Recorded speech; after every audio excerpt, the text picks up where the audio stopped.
Today we have a very interesting and counterintuitive argument to offer to you. My guest today is Dr. Madeline Levine, who is a clinical psychologist in private practice in California. Uh, Most of her patients are adolescents, and she discovered in the course of her treatment of these children, many of whom come from privileged backgrounds, that there is a high degree of clinical depression among children of privilege, rich and upper middle class children. Now, you would think that it would be the kids who are struggling to make it, who have to deal with all the socioeconomic problems of the inner cities of our society or our impoverished rural areas, that would be clinically depressed, but not so according to Madeline Levine. In her new book, The Price of Privilege, Levine argues that our children's fast-paced world gives them little opportunity to reflect, dream of their futures, or even just chill out. So they lack, she says, a sense of self. She came to this conclusion after treating numerous clinically depressed children, children who seemingly have the world on their plates. So assuming that she is correct, the big question in this media-driven society where, you got to have this, and this, and you got to have it now, what chance have parents to counter the pressures that their children face? Dr. Levine, welcome to News Talk Online on paltalk.com. Hi, Gary. How are you?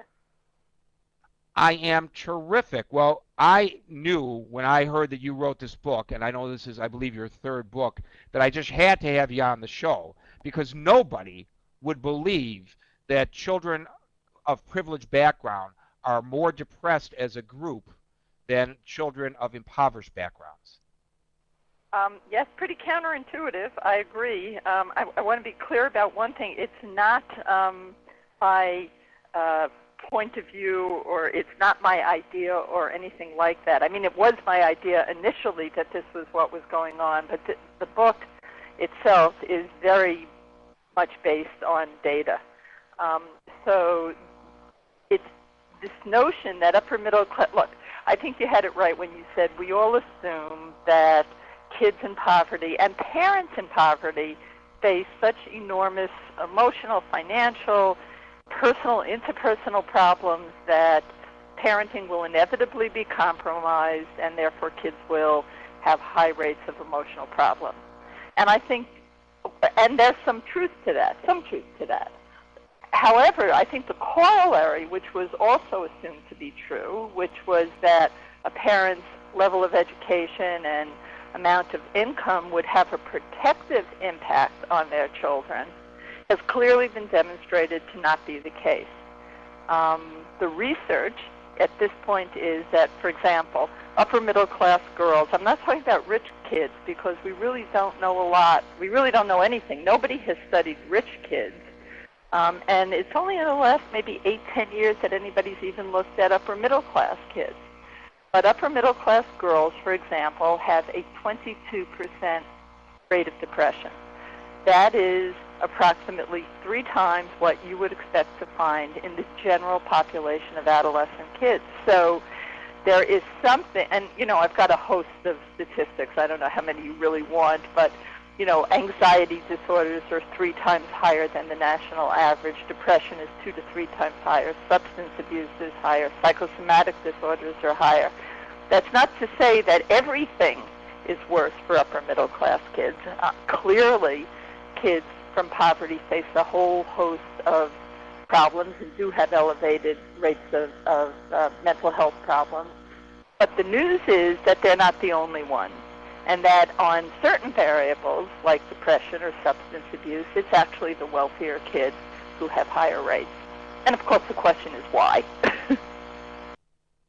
Well, and I have read your book, and I have seen the research, and I know that after you anecdotally recognized this problem among your client base, you reached out around the country to see whether others were experiencing the same type of symptoms presented to them by children of privilege. And one of the things you just said was that we don't know much about rich kids. And it was very interesting to see that you wrote in your book that in many cases, families of extreme affluence will not, because of the fear of stigma, seek much needed psychological treatment for their children.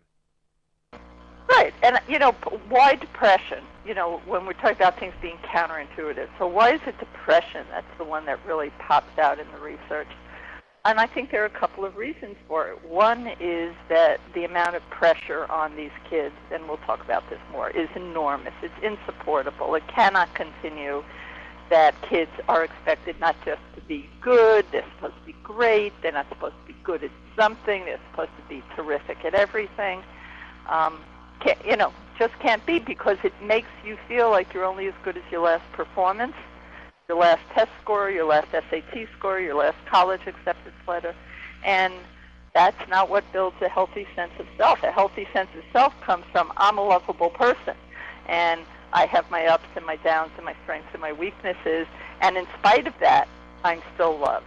So the pressure on these kids is, phenomenally pervasive. When I went around the country this past year, whenever I went to a school, I would ask how many hours a day kids were involved in scheduled activities. So that would include school and athletics and their tutor and SAT prep and homework and all that kind of stuff. And on average, depending on whether it was public or private school, kids were working 16 and 17 hours a day. I don't know about you, Gary. I don't work 16, 17 hours a day. I'd shoot myself if I was working that hard. And to expect kids who have a million other things to learn how to do.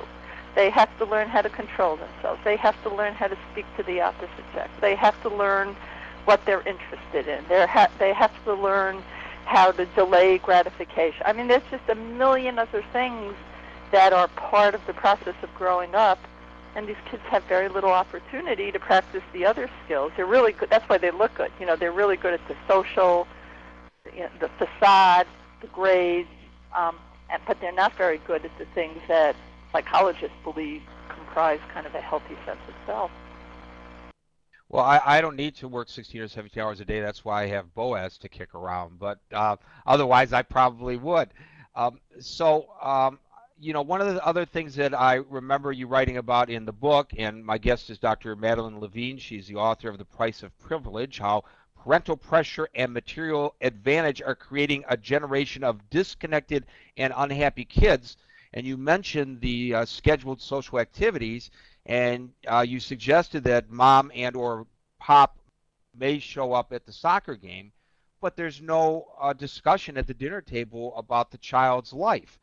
And, I'm wondering if the fact that people who are trying to find better lifestyles for their children, because we all want each generation to have it better than the previous. Every parent wants his or her child to have it better than he or she had it. And so in order to do that, the parents make sacrifices. And one of the biggest sacrifices in order to survive in these areas of privilege is that mom and dad are both working. I mean, it used to be when my mom was a school secretary, and she was one of the very few mothers on the block who were working. And in the case of my mother, unfortunately for me, when I was in junior high school, she was the secretary at the school that I went to. So actually, by virtue of the fact that my mother was working, I couldn't get away with stuff that I might have gotten away with if she had been at home, because she knew everything that was going on, including the fact that my teachers would snitch on me if I misbehaved or didn't achieve in class. So I had no quarter. But the fact remained, that we all knew our neighbors. My mother would know when I was hanging out at Barry Krupp's house, because she knew that Mrs. Krupp was keeping